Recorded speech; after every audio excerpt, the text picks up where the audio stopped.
আসসালামু আলাইকুম। এখানে দেখুন আমি কাঁঠালের বিচিগুলো সিদ্ধ করে ছেলে নিয়েছি।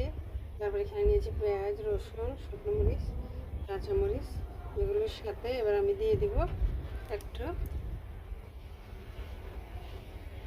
তেলগুলো দিয়ে এগুলোকে আমি ভেজে নেব।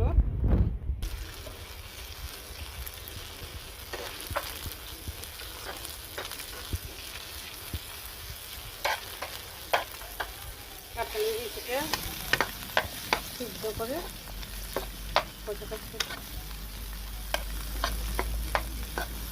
ছেলে পরিষ্কার করে নিয়েছি। এবার দেখুন তেল দিয়ে সবগুলো আমি ভালোভাবে ভেজে নেব। দেখুন আমার সবগুলো ভাজা হয়ে গেছে। এবার আমি এগুলোকে নামিয়ে নেব। দেখুন কাঁঠালের বিচির ভর্তার সাথে আমি আজকে এই মাছটাও দেব। মাছের কাঁটাগুলো বেছে পরিষ্কার করে নিচ্ছি। দেখুন আমার মাছটা বাছা হয়ে গেছে। এবার